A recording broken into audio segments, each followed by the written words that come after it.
This boy has to carry 2 heavy boxes with his mom every time they move, but the boxes don't hold luggage. They hold his 5-year-old brother and 3-year-old sister.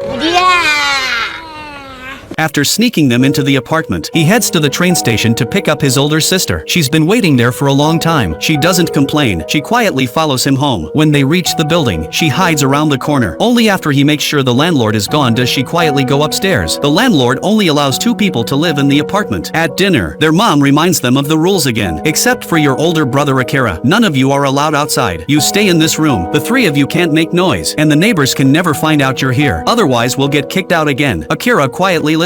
He's long since gotten used to living like this. His mother has never been married, but she has 4 children with 4 different men. Akira is 12. His older sister is 11. His younger brother is 5. His little sister is 3. None of them have legal registration, so none of them can go to school. Their tiny apartment is both their home and the only world they've ever known. Their mom works late every night. As the oldest, Akira takes care of his younger siblings. Every evening, he goes grocery shopping, carefully picking the cheapest vegetables in the store. On the way home, he remembers his little sister has been asking for chocolate, so he runs from store to store until he finds her favorite Apollo chocolate. Back home, he starts cooking. His little brother waits beside him for dinner. His little sister eats 1 piece of chocolate, then carefully puts the rest away. She says she'll save it for next time. They don't know what their mom does for work. They only know she always comes home smelling strongly of alcohol. Sometimes she teaches Akira how to read. Sometimes she brings home snacks. Sometimes she paints her oldest daughter's nails. Sometimes she plays games with all 4 of them. Even though they can't go to school or leave the apartment, none of the 4 siblings feel unhappy. Their wishes are simple. As long as they get to see their mom every day, they're happy. Then one day, their mom tells Akira she's fallen in love again. The man loves her, and he's responsible. Once they get married, all 4 of them will finally be able to go to school and live a normal life. The next morning, Akira wakes up to find that she's gone. She leaves behind a note and $600, telling him to take care of the others. Akira doesn't panic. This has happened many times before. He tells his older sister that mom will be away for a while. She simply nods, then goes back to washing clothes. Akira keeps buying groceries like always, carefully stretching every dollar. Whenever mom is away, he writes down every expense. In a home where their mother is always absent, he's already become the father figure. But as time passes, their mom still doesn't come back. The money she left is almost gone. Akira starts looking for her ex-boyfriends to borrow money. He visits a car wash, then an arcade. He manages to borrow a little from 2 of them, trying to distance himself. One man tells him, "None of you are my kids. Don't come looking for me again. Even with the money, it won't last long." Then a few days later, their mom finally comes home. She brings gifts. His little brother and sister are thrilled. Only Akira feels a little disappointed. After handing out the presents, she cuts Akira's hair, but not long after, she starts packing again. She promises all 4 children she'll definitely be back by Christmas. Akira carries her luggage to the station. The whole walk, neither of them says a word. At the station, she promises again she'll be back for Christmas, then disappears through the ticket gate. Watching her walk away, Akira suddenly has a feeling she may never come back. A few days later, she mails them some money. The envelope also has her new address. Without her, life for the 4 siblings barely changes. Then Christmas arrives. She never keeps her promise. Akira waits outside until late that night. Only when the stores start marking things down does he buy toys, because his little brother and sister still believe in Santa Claus, and he never forgets to prepare a present for them. After Christmas, the new year arrives. His older sister asks if mom isn't coming back. Akira tells her she'll be home soon. She's probably just busy with work. That's what he tells his sister. But deep down, he knows she's probably never coming back. To save money, Akira stops buying vegetables. The 4 of them live on instant noodles. Even after finishing his noodles, his little brother is still hungry, so he pours rice into the leftover broth and keeps eating. After dinner, Akira calls the number from the letter. When his mom answers, he learns she's already married. At that moment, he realizes she has a new family, and she isn't coming back. On New Year's Day, Akira buys a New Year's card. He asks a store clerk to write his siblings' names on it, then tells them it came from mom, but his older sister compares the handwriting with the cards from previous years. She immediately knows mom didn't send this one. That day is his little sister's birthday. She insists on going to the station to wait for mom. No matter how Akira tries to comfort her, the quiet little girl keeps begging to go out. In the end, he gives in. He secretly takes her to the station after dark. She hasn't been outside in so long. She stares at every store they pass. Everything she sees only existed in the books back home. The 2 of them wait outside the station for hours. She takes out the last Apollo chocolate Akira bought her. This is the last one. He wants to tell her he'll buy another box, but he can't afford it. He doesn't even have the courage to say the words. In the end, their mom never shows up. Akira can only walk his little sister home, just like when they left. He keeps holding her hand. As they cross the railroad tracks, a train rushes overhead, trying to cheer her up. Akira makes her a promise. Next time, we'll ride the train to the airport and watch the airplanes. Airplanes are her favorite, but that promise is never fulfilled. More time passes. Their mom still doesn't return. Then Akira notices someone has come to collect the overdue utility bills. He quickly hides in the stairwell, only coming out after the person leaves. For the first time, he wonders why he's still trying to hold this family together. But when he gets home, his little sister grabs onto his sleeve. Looking into her innocent eyes, Akira realizes he's all she has left, so he decides to find a job. But the store clerk tells him no one under 16 can legally work. She suggests calling the police or a social worker if they need help, but Akira refuses because the last time they asked for help, the four siblings were separated and sent to different orphanages. Life there was even worse. Then April arrives. Cherry blossoms cover the streets. Akira finally takes his siblings outside. He doesn't care about his mother's rules anymore. He just wants them to experience spring at least once. They run through sunlit streets, cross beneath blooming cherry trees, climb long flights of stairs, buy the snacks they actually want. They play at the neighborhood park, enjoying the sunshine they've missed for so long. For that brief moment, their happiness is pure, enough to make them forget, if only for a while, that their mother is never coming back. After leaving the park, they walk to a nearby school, but they can only stand outside the fence. On the other side is a world they've never been allowed to enter. Early summer arrives. They've run out of money. The water and electricity have both been cut off. The four siblings have no choice but to collect water from the park. While filling bottles, Akira notices a girl who skips school and always sits alone there. Little by little, she becomes friends with the four siblings. What Akira doesn't know is that meeting this girl is about to change his life forever.